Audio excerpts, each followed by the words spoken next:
Everybody, I apologize about that. Hello, everybody. This is your old pal, Uncle Hondo, your Las Vegas Raiders beat writer on Sports Illustrated and the host of the Las Vegas Raiders Insider Podcast. I appreciate you all joining me. It is very early. I don't even know what time it is. I'm going to guess probably somewhere around 1 o'clock in the morning Pacific, somewhere around there, wherever it may be.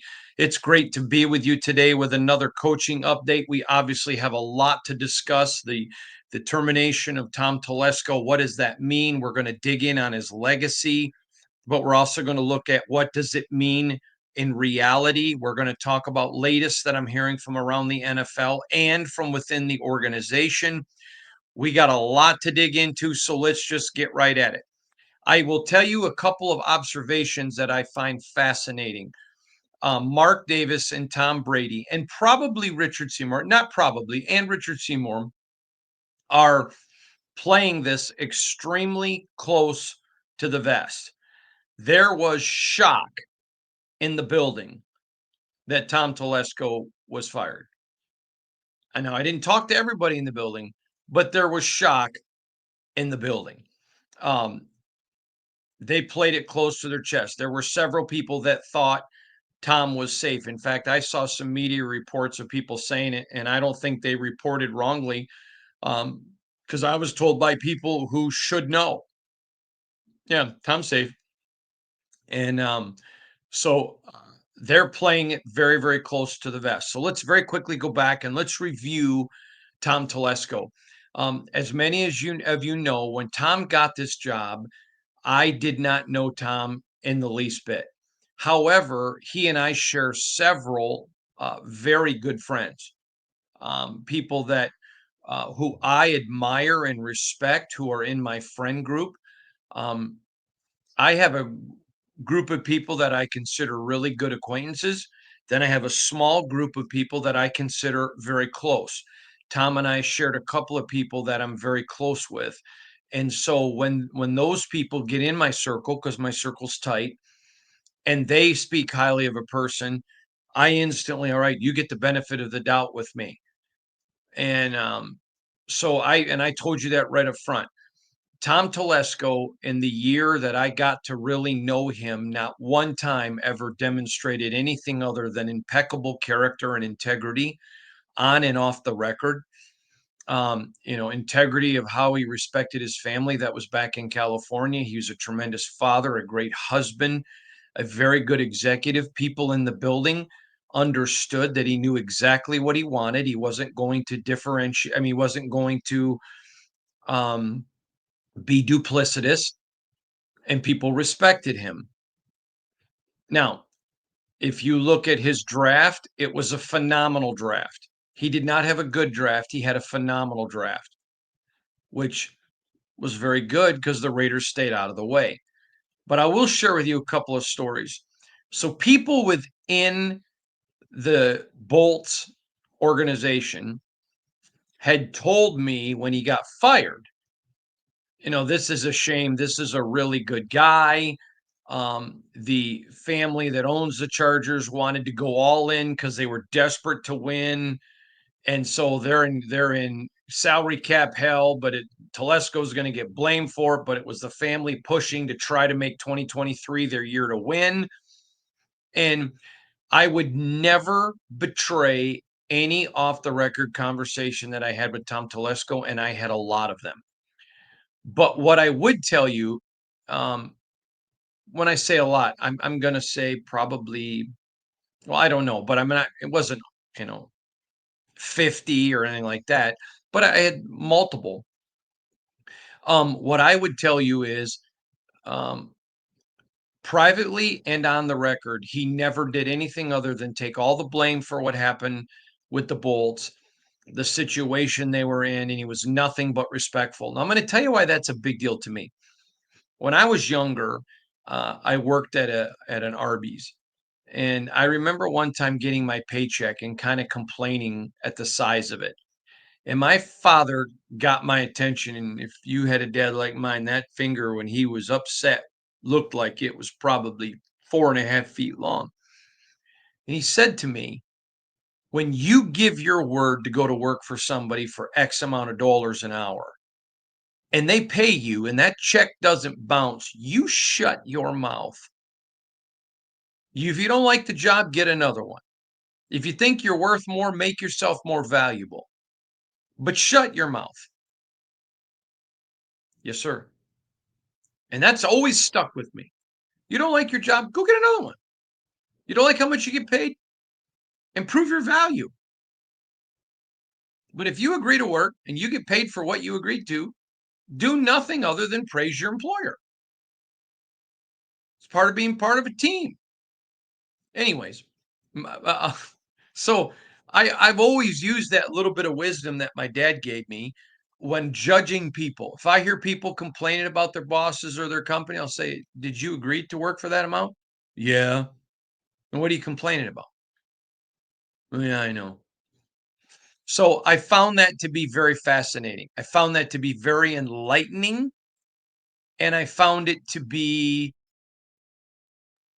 just again very, very interesting. So he never ever did anything other than protect the Chargers. I still 100% believe there were decisions made that he was held accountable for that he didn't do, and I have reason to believe that. But if you ask Tom Telesco, he would tell you absolutely not. If you liked AP being the coach, that was not his decision. It was made before he got here. If you didn't like AP being the coach, you can't blame him. It wasn't his decision.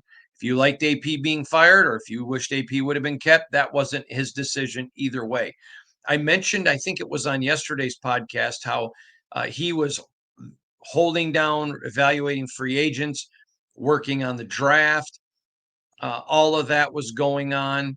So the decision to fire AP, I am told that Tom knew about it before it went public, but not a whole long before it went public. I can also tell you that, AP, before he addressed the media at his last press conference, was certain he was keeping his job. And I can tell you that uh, Tom Telesco, up until a short time before he lost his job, thought he was going to keep his job. And people in the building did too. They were shocked. So they're keeping it close to the vest. Um, I was asked, what do I think his legacy was going to be? He drafted tremendous. AP, whether you think that was good or bad, either way, it's not on him, has nothing to do with him. Um, I'm going to tell you another thing about about Tom Telesco that I was pleasantly surprised from the human perspective. Most general managers who do not hire the coach, and I've done this a long time, will usually off the record try to distance themselves from a coach to create separation, to avoid being linked together and firing. He never, ever threw Antonio Pierce under the bus. Even when Antonio made mistakes, which Antonio would tell you that he did. Antonio's not a liar. He never tried to distance himself from AP. He was an honorable boss to AP. And so, do I think he gets another job in this league? Absolutely, he'll get another job in this league. I don't think it's going to be a GM job because I think there are a lot of owners who are cowards who won't look at the circumstances and hire somebody because they are always looking at how do we sell this to our fans. Not all owners are that way, but a lot of them. So I think he'll have to go take like a personnel job or an AGM, an assistant general manager job, and work his way back up. But certainly, I don't think he has precluded himself from being a general manager again and shouldn't be. And I know a lot of people around the league. And if somebody point blank asked me, what do you think of Tom Telesco? I would tell him I think he would be a very good option. So again, the decision of the Raiders to move on for him, um, I don't believe was in any way connected to what happened over the last year. Most of it wasn't his decision. Some was, most of it wasn't. I think a lot of it has to do with, I can tell you this, the quarterback situation was not Telesco's call. He's a general manager, but he lets his coach handle the on field. I'm going to leave it there. I'll get into a lot more of this when I do my deep dive on the season. That'll come probably after the draft. That's when I anticipate it. Anyways, so there's some fascinating things about him. But I told you over a year ago, Tom Brady was going to go through this franchise top to bottom, from janitors all the way up to everybody under Mark Davis, and was going to evaluate, is this a winning organization? I don't. I would say this. I believe there is and I believe this because I've talked to a couple of people. There is some trepidation in the building because I think everybody's wondering who could be next. Now, I don't think there's going to be a lot of wholesale changes before they pick the new GM and the new um, coach.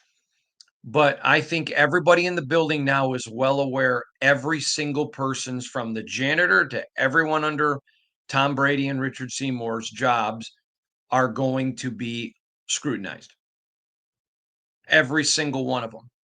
And Tom Brady is going to look at this franchise and determine, are you part of the solution or are you part of the problem? And I was told by someone yesterday in the league who has a pretty good relationship with Tom, especially since his career has ended on the field, who told me that he once heard Tom call losing a disease, and that when you go to an organization, he wasn't specifically talking about the Raiders, but even though they had developed a relationship after his playing career, I think he was talking more as an analyst, a television analyst. But he mentioned to this person that losing is a disease, and that for an organization to turn things around, they literally have to cut the disease out. So that is where I think a lot of people right now are wondering, okay, what's my future here? I think Tom will probably use the new general manager to handle a lot of that, but this entire organization is going to be reviewed.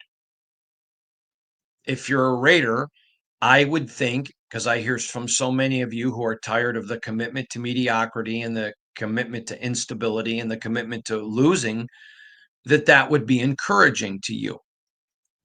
I think there are a lot of good people sometimes, like a Tom Telesco, that get left in the carnage. And you certainly never celebrate anybody losing a job. Anybody that celebrates somebody losing a job, unless it's just a completely hideous human being, I mean, that's just not right. But I think there's potential of that. And so that's what's going on right now. Now, today, they interview Ben Johnson. I think they interview Spags today.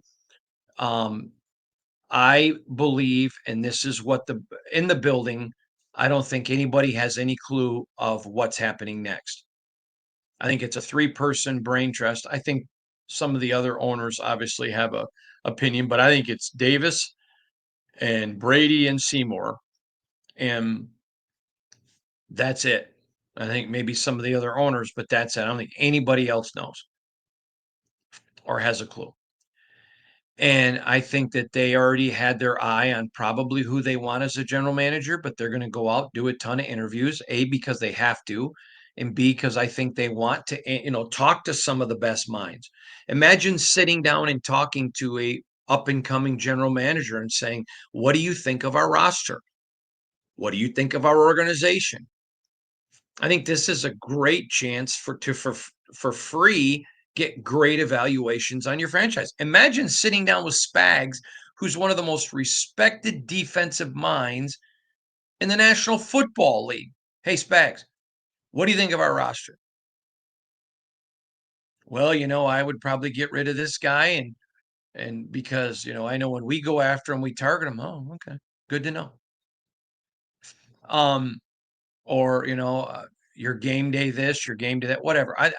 So there's nothing wrong with doing that at all in the least bit. I think that's smart. Plus, you've got lots of rules you have to do on the amount of people and all the people you need to interview. So I think they're going to take their time. But I'm going to tell you, the sentiment in the NFL is, it took a couple days to announce the AP because they had a couple of key coaches in mind and they wanted to make sure they were in play for them. And Same way on the general manager front. Um, Whether they hire the GM first or hire the coach first, I think that's completely irrelevant.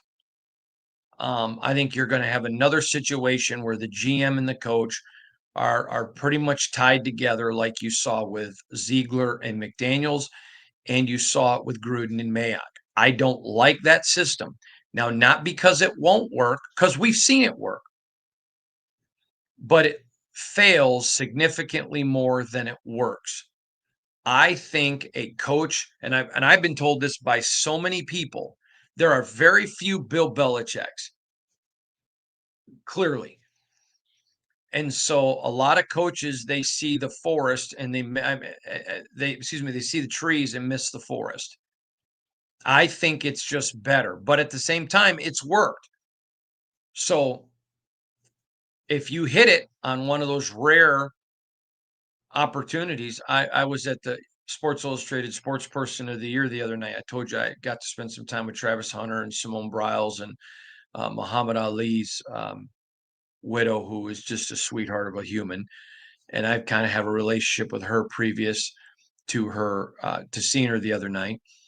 But we were there, and a gentleman uh, was sharing that he walked into one of the craps tables and just had never, I mean, one of the roulette tables, had never played roulette before, put a bunch of money down and just won on the first spin. And it was some outlandish return. Okay. Hey, when it works, it's great, but there's a reason the house makes money in Vegas. Well, so if it works for Tom Brady, and let's be brutally honest, in his life, when has he failed? This man, and when it comes to the world of football and business and everything he's done, has been a complete success. So you give him the benefit of a doubt, but there is a sentiment that they know who they're going to end up with. But imagine sitting down, like I said, with Spags, with Aaron Glenn, one of the best defensive minds in the game right now, a Pete Carroll. Pete, what do you think of this team? What do you think of this organization? And so, but again, the feeling is they could be Mike Tomlin by one of these young guys, but the feeling is they kind of know where they're going. It's going to be an experienced coach with a GM. They already kind of know where they're going, although they're going to do their searching. But the Raiders have a clear idea of where this is going. Tom has had a year to think about it. And if you think that he only is going to start planning or at least developing a plan in the last week, you're nuts. And I don't think any of you are. You're a lot smarter than that. So that's where it goes to. They're interviewing a lot of people. They're going to do a lot of looking. The end of the day, it wasn't, geez, Tom Telesco, you're a failure. It's just where we're going. You don't work. Remember, I used the example. You can drive, if my Cadillac Escalade um, needs a new transmission and I go get one out of a Ferrari, Ferrari's a great car, but it doesn't work in an Escalade. There's got to be a fit. And that's what they're doing right now. A complete evaluation. Now, let's talk a little bit about Ben Johnson, who is a prize catch this cycle. I think that young man has an opportunity to be a great coach in this league. He is very, very smart. I am telling you, this is not Hondo opinion, but around the league, the general feeling is he's not going to end up in Las Vegas. That's the general feeling, that he's probably not going to end up in Las Vegas. I don't know that, and I'm not reporting that, but I am telling you the people around the league that I trust feel that way for reasons that I'm not going to give you, because it may expose who they are, but they don't believe he's going to end up here. But good on the Raiders looking at everybody. And let's be honest, if he wows them, it's going to be hard for a lot of people to turn down Tom Brady. Now, there's been some reports about this job not being as appealing as others, and that's 100% correct for a few reasons. Number one, Mark Davis has a reputation as having a very short trigger.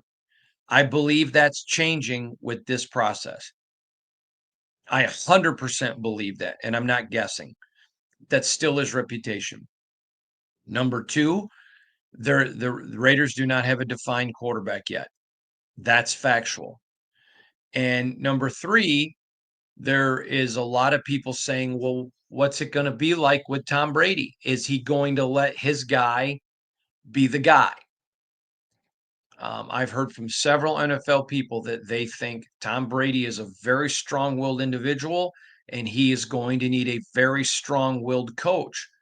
And is that going to be a good mix with a young coach who's excited to get his first job? I don't know. I don't know the answer to that, but I found it fascinating. Absolutely fascinating. So let's talk about a couple of things. Um, when do I think this process will come to a conclusion? Now, this is purely speculative on my part, but it's speculative based on some information. They have a lot of interviews to do and they're going to go slow. Tom Brady has championship games, Super Bowls, and all that to prepare for. Um, I would expect somewhere Thursday. So Monday is the 13th. I would say probably Thursday. I think Thursday is the 23rd. I think that the Thursday, somewhere between Thursday the 23rd and the end of the month is when I expect this process to start wrapping up. That's what I expect. We'll see. That's what my anticipation is because of Tom's involvement, and could be delayed a little bit longer. But I think that the plan is somewhere the 23rd, between the 23rd and the end of the month. If they've done all their interviews and they feel like, okay, we've gotten all the information we can, which is really what they're doing right now. I want to reiterate, I think they know in the back of their mind where they want this to land. But I think right now they're using this as a chance to really learn about their franchise through some other people's eyes. And but I would expect somewhere between the 23rd and the end of the month. I want to also talk about the Tom Brady. I would expect when this is all over, you're going to see a little bit of crawfishing from the Raiders organization. The NFL is watching this extremely close. As you know, there was a lot of angst among the NFL owners with Tom Brady becoming an owner and still doing the Fox deal. A lot of angst. We've covered it in great detail. And I think the more Tom is involved, the more the angst rises. I personally believe, and I have not talked to Tom about this, but I personally believe, based again on some information, that I think Tom would like to do the TV for 5 years. I think Tom is, and I've told you all along, going to be a massive is the word that someone used to me last year, and then Mark Davis used the word huge at the owners' meeting at Las Colinas. But Tom is going to be a huge factor, but I think at least for appearances, they're going to backtrack off of that. But this is, in my opinion, the Tom Brady show, and should be. That's not a slam on him. I think it should be. And so I don't mean that in a negative way. And if you're Tom Brady coming in and you're going to be accountable, you need to put your people in. You just don't do it. I remember my father was a highly successful businessman, and he used to always say, just rip the band-aid off. It doesn't hurt as bad in the long run. And if you got to fire people and you have to make changes, go in and make them and then move on. So again, I think you're going to see some other names surface. Clearly, they could be uh, Mike Tomlin, where somebody just blows their brain. But I think they know where they want to end up at GM. They know where they want to end up at coach. And I think that's just kind of where this process is going, matriculating to, and heading towards, and where it's at. So let's talk about uh,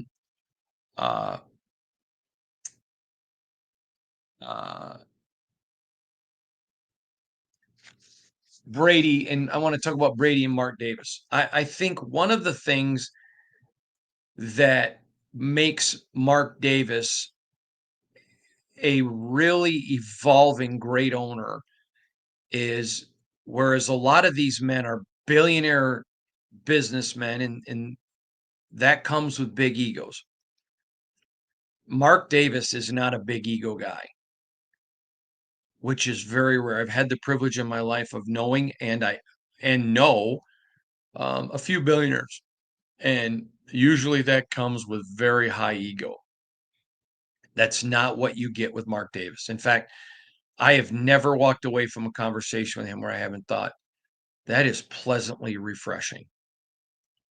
And I just think that he is absolutely, and he has every right to,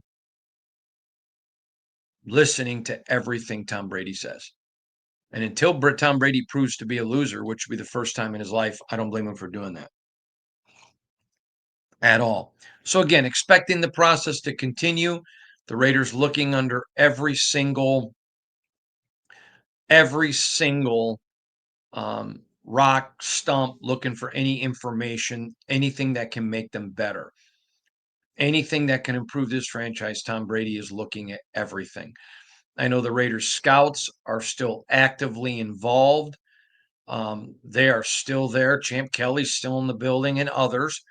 So I know that they are still preparing for free agency and the draft. And at the same time, the Raiders are going to have to come back and sell their free agents on what they're doing, which I don't, I want to word this right. The feeling that I'm getting from the building, or let me rephrase that, the feeling that I'm getting from the organization, and understand that when I use the term organization, I'm speaking about Raiders in totality. The feeling that I'm getting from the Raider organization is that right now there's a lot of people who are genuinely, I don't know that excited is the word, but definitely intrigued about the direction.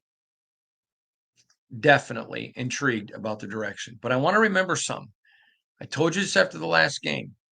This is the first time in the 6 years I've covered this team where the end of the year comes and it's not just who do the Raiders want, it's who wants to be a Raider. There are some really unique pieces here. Speaking of that, I've reached out to several NFL people to talk about some Raider free agents. As soon as this process is over, I'm going to share with you um, some evaluation of some Raider free agents. I think it's going to be really interesting how the NFL is looking at some of these guys. I think some of them are going to surprise you, and I'm looking forward to sharing all of those with you. So again, the Raiders right now they're being meticulous, they're taking their time, and they are trying to gather as much information as they can because it's free, getting all of these inputs on the organization, looking at the organization, and trying to get a structure at the top. And then I believe after all the hirings are done, you're going to continue to see it go throughout the entire organization, a restructuring, a revamping of this new look, silver and black. It's fascinating time. Absolutely fascinating time. I am going to tell you, I don't remember if I said this at the beginning, but it's very early in the morning, so please forgive me if I'm being a repetitive old man. There was definite shock um, that Tom Telesco lost his job. Now, if it would have come earlier, I don't think there would have been shock at all. But because of the timing, I think there was shock. I do want to say this. I've had immense amount of email, people asking me if the firing of AP and the firing um, of Tom Telesco is a bad look. It was really weird. Oh, matter of fact, I kept checking the emails because a lot of people use that term. And I would say to you, absolutely to the outside, I think it was a bad look to let AP go up and do his press conference and then just, a short time later fire him. Bad look. But I can tell you, although I think they were inclined and were going to fire him, I think they were waiting to make sure a couple of the key people that where they want to land. See, sometimes fans Ooh, they requested to interview this guy. And I think that's important. We report that. Certainly we report it. It's important. But sometimes, ooh, they're going this direction, going on. Most searches, they know where they want to land. They just know that there's a map to getting there. And so if I were you as a fan, I would enjoy this process. I think every person they interview, you need to think, wow, that's really cool.